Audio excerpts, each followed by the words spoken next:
பேசாம மூர்த்தி தலைவரும் எல்லாரும் ஒரு செயற்குழு போட்டு உங்க கொள்கை என் கொள்கையும் 9 நான் வரையறுக்கிற என் கொள்கை தான். கொஞ்சம் கூட உங்களுக்கு எனக்கு வித்தியாசம் இல்லை. எதுக்கு நமக்கு 2 கோடி ஒரே கோடியை முடிவு பண்ணுங்க தலைவா. எம்எல்ஏ தான் நான் என் கட்சியில நான் தான் சீட்டு. நீங்க அங்கே இங்கே கேட்கறீங்க. ஒட்டுமொத்த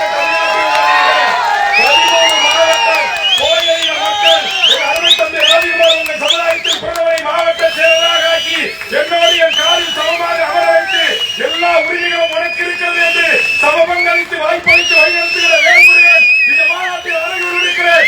ஒரே அரசியல் அணியாய் அணிந்து வாருங்கள். உங்களில் ஒருவன் நாளை நடைபெறுகின்ற தேர்தலில் சட்டமன்ற உறுப்பினராக ஆக்கி காட்டுகின்ற பொறுப்பை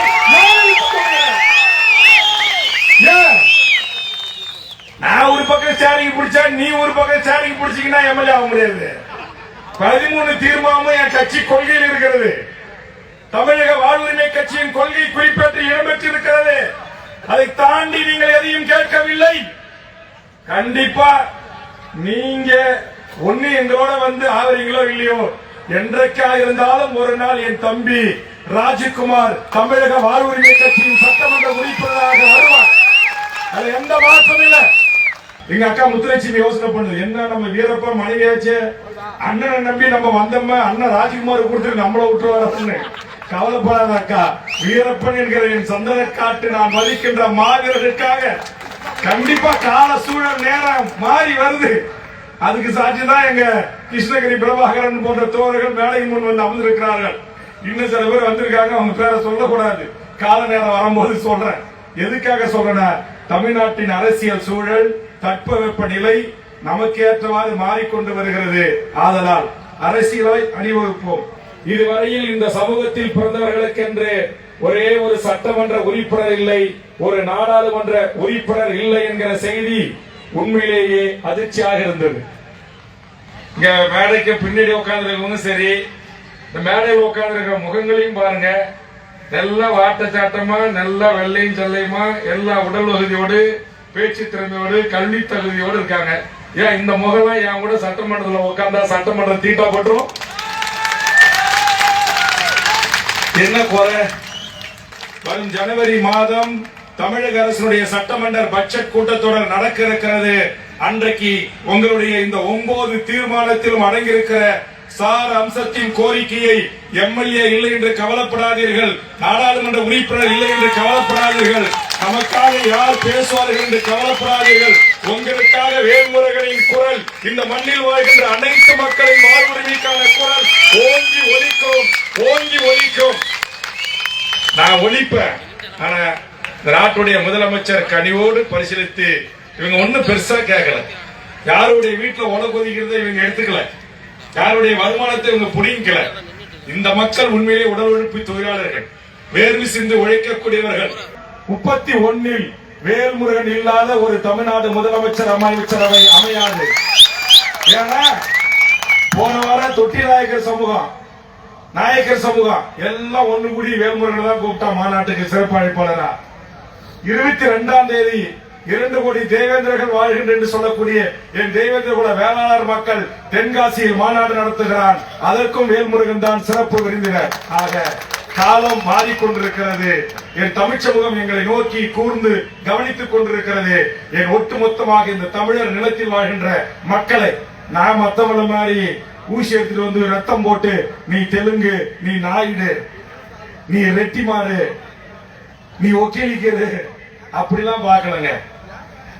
நான் இந்த தமிழ்நாட்டில் தாயகமாக கொண்டு ஆண்டாண்டு காலமா இந்த நிலத்துல வாழ்ற மலைவாழ் மக்கள் எஸ்டில இருந்து, எஸ்சில இருந்து, ஓபிசில இருந்து, பிசில இருந்து, எஃப்சில இருந்து இந்த நிலத்தில் வாழ்கின்ற அனைத்து மக்களின் வாழ்வுரிமைக்காகத்தான் வேல்முருகன் தமிழக வாழ்வுரிமை என்கிற இந்த கட்சியை நடத்துகிறார். இந்த என் உறவுகள் தான் என் தமிழ் ஈழத்தில் போர் நடந்த போது நான் சொன்ன இத்தனை சாதிகளை சார்ந்தவர்களும் தான் தீக்குளித்து தன் உயிரையே தந்தார்கள். அந்த மண்ணின் விடுதலைக்காக மேலகு வேலுப்பிள்ளை பிரபாகரன் என்ற அந்த மாவீரனுடைய விடுதலை போராட்டத்தை ஆதரித்து நின்றார்கள். இன்னைக்கு எங்க கோவை ராமகிருஷ்ணா இருக்கலாம், குளத்தூர் மணியா இருக்கலாம், வைகோவா இருக்கலாம், எல்லா தமிழ்நாட்டில் வாழ்கின்ற எல்லா என் சமூகங்களும் அந்த மாவீரர்களை, இந்த விடுதலை போராட்டத்தை, அந்த விடுதலை புலிகளை உயிருக்குயிராய் நேசித்தார்கள்.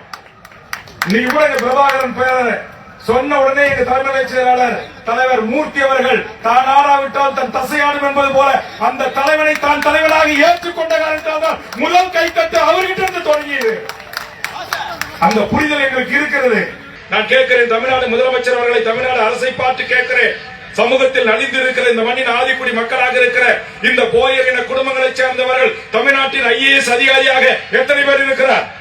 IPS அதிகாரியாக எத்தனை பேர் இருக்கிறார்? சென்னை உயர்நீதிமன்றத்தின் நீதிபதியாக எத்தனை பேர் இருக்கிறார்? 38 மாவட்ட ஆட்சித்தலைவர்களில் நான் கேட்கிறேன், ஒரு 10 பேர் வராங்க, ஒரு 5 பேர் வராங்க, 2% தாங்க கேட்கிறாங்க. வெறும் 2%. 2%. 1000 பேர் இருக்கானா அது ஒரு 2 பேர், ஒரு 2 IAS, 2 IPS, 2 ஒரு சென்னை உயர்நீதிமன்ற நீதிபதி, 38 மாவட்ட நீதிபதியில ஒரு 2 பேர். இங்க ஏன் BL இல்லையா? இந்த நோட்டீஸ்ல பார்த்து நிறைய BL இருக்காங்க. இந்த சமூகத்தில் பிறந்தவன் சென்னை உயர்நீதிமன்றத்தில் வழக்கறிஞர் இல்லையா? தருமபுரியில் வழக்கறிஞர் இல்லையா? கிருஷ்ணகிரியில் இல்லையா? சேலத்தில் இல்லையா? இந்த 13 மாவட்டங்கள்ல கரூர்ல இல்லையா? நாமக்கல்ல இல்லையா? ஆக இதான் சமூக நீதி. அதனால்தான் கேட்கிறேன், சமூக நீதி வழிவந்த தமிழ்நாட்டின் முதலமைச்சர் தலைவர் கலைஞர் அவரின் அன்பு மகன் தளபதி ஸ்டாலின் அவர்களே, இது சமூக நீதி அரசு என்று தொடர்ச்சியான வரலாற்று பக்கங்களில் உங்களுக்கான பொன்னெழுத்துக்களால் உங்கள் பெயர் பொறிக்கப்பட வேண்டும் என்று சொன்னார்.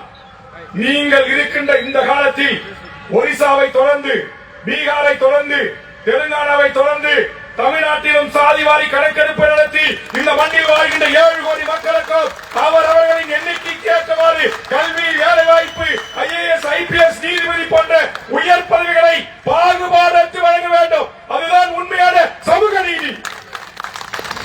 என்ன உயர்நீதிமன்றத்தில் 40 நீதிபதி இருக்கிறான்னா,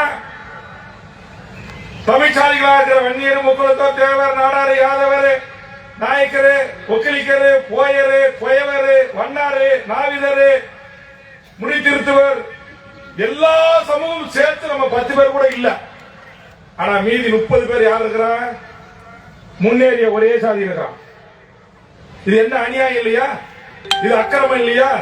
இந்த நாட்டின் பெரும் எண்ணிக்கையில் கொண்ட பெருத்த தமிழ் சமூகங்கள் அல்லது சிறுபான்மை மைனாரிட்டி சமூகங்கள் எல்லாருக்கும் எல்லாம் கிடைக்கணும். அது எப்படி கிடைக்கணும்? அவரவர்களின் எண்ணிக்கைக்கு ஏற்றவாறு கிடைக்கணும். எல்லாரும் சொல்லுவாங்க எனக்கு 10% கூட 5% கூட. உங்க தலைவர் உண்மையிலே கொஞ்சம் நியாயமான தலைவர் தான். அவர் பேராசை கொண்டு போய் எனக்கு நாங்க போயர்கள் 10% பேர் இருக்கிறோம், 7% பேர் இருக்கிறோம், எல்லா ஜாதியும் சொல்றாங்க. இப்ப எங்க ஆளு சொல்றாரு மருத்துவர் ஐயா, நாங்க 2 கோடி பேர் இருக்கிறோம். அங்க முக்குளத்தூர் நாங்க 2.5 கோடி பேர் இருக்கிறோம். உடனே என்ன ஒரு எங்க தமிழ் ஜாதி எங்க தேவேந்திரோட மக்கள் அவங்க சொல்றாங்க நாங்க 2 கோடி தேவேந்திரர் இருக்கிறோம். நாடாளுகள் நாங்க 2 கோடி பேர் இருக்கிறோம். தமிழ்நாட்டில் இருக்கிற எல்லா ஜாதி ஆளுக்கு 2 கோடி 3 கோடி 5 கோடினா ஒட்டுமொத்த தமிழ்நாட்டுடைய மக்கள் தொகையே வேறு 7 கோடி தான். அப்ப நம்மால கால குருகுரு பத்தி ஒண்ணு சொல்லுவான், எனக்கு ஒரு உண்மை தெரிய வேண்டும் சாமி, எனக்கு ஒரு உண்மை தெரிய வேண்டும் சாமி அப்படின்ற மாதிரி இந்த மாநாட்டின் ஊடாக தமிழ்நாடு முதலமைச்சர் அவர்களே நான் உங்களுக்கு கேட்கிறேன், எனக்கு ஒரு உண்மை தெரியணும் சாமி. தமிழ்நாட்டு முதலமைச்சரே எனக்கு ஒரு உண்மை தெரியணும், இந்த தமிழ்நாட்டில் எத்தனை கோடி பேர் தான் வாழ்றான், அவன் யாரு எத்தனை சதவீதம் தான் வாழ்றான், அவன் எவ்வளவு எண்ணிக்கையில தான் வாழ்றான், அதுல யாரு எத்தனை பேர் உயர்நீதிமன்ற நீதிபதியா இருக்கிறான், எத்தனை பேர் IAS இருக்கிறான், எத்தனை பேர் IPS இருக்கிறான், எத்தனை பேர் IFS இருக்கிறான், எத்தனை பேர் இந்த நாட்டுடைய சப் கலெக்டராக, கோட்ட ஆட்சியராக, தாசில்தாராக இருக்கிறான், DSP ஆக இருக்கிறான், மேஜிஸ்ட்ரேட்டாக இருக்கிறான், மாவட்ட நீதிபதியாக இருக்கிறான், டிஸ்ட்ரிக்ட் ரிஜிஸ்ட்ராரா இருக்கிறான், உயர்ந்த பதவிகளை யார் யார் இருக்கிற புள்ளி விவரத்தை அதைத்தான் நான் கேட்கிறேன். வெள்ளரிக்கை கொடுங்கன்ற சட்டமன்றத்தை வெள்ளரிக்கை கொடுங்க.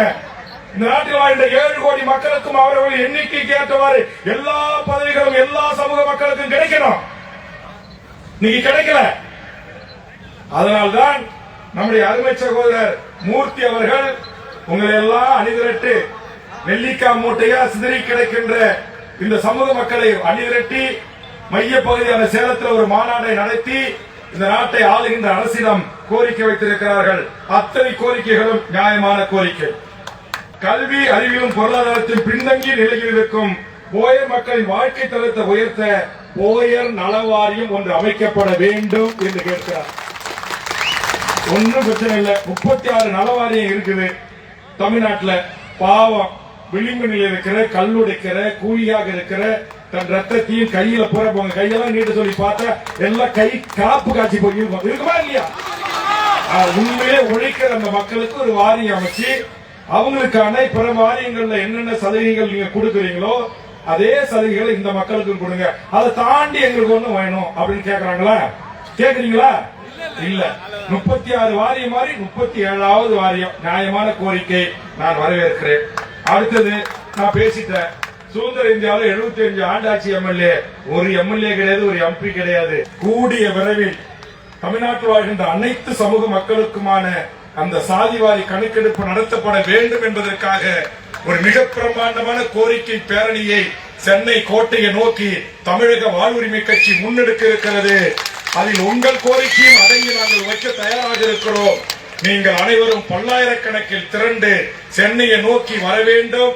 அதற்கு உங்கள் அமைப்பும் உங்கள் இயக்கமும் உங்கள் நிர்வாகிகளோடு கலந்து பேசி இந்த கோரிக்கைகளை வென்றெடுப்பதற்கு, தமிழ்நாட்டில் சாதிவாரி கணக்கெடுப்பை நடத்துவதற்கு நாம் அனைவரும் ஒருங்கிணைந்து ஆளும் அரசை கோரிக்கையின் மூலமாக வென்றெடுப்பதற்கும், போராட்டத்தின் மூலமாக நமது கோரிக்கை வெற்றி பெறுவதற்கும் நாம் ஒன்றாக சேர்ந்து போராடுவோம். இங்கு தலைமை நிலைய செயலாளர் குறிப்பிட்டது போல் உலகத்தின் வரலாற்றில் போராடாத இனமும் ஓடாத மானும் வரலாற்று பக்கங்களை தனதாக்கி கொண்டதில்லை. வரலாற்றில் வெற்றி கண்டதாக வரலாறுகள் பதிவு செய்யப்படுவதில்லை. ஆதலால் என் தமிழீழ தேசிய தலைவன் சொன்ன அந்த தாரக மந்திரத்தை நெஞ்சில் தாங்கி போராடுவோம், வெற்றி பெறுவோம், உரிமைகளை வென்றெடுப்போம்.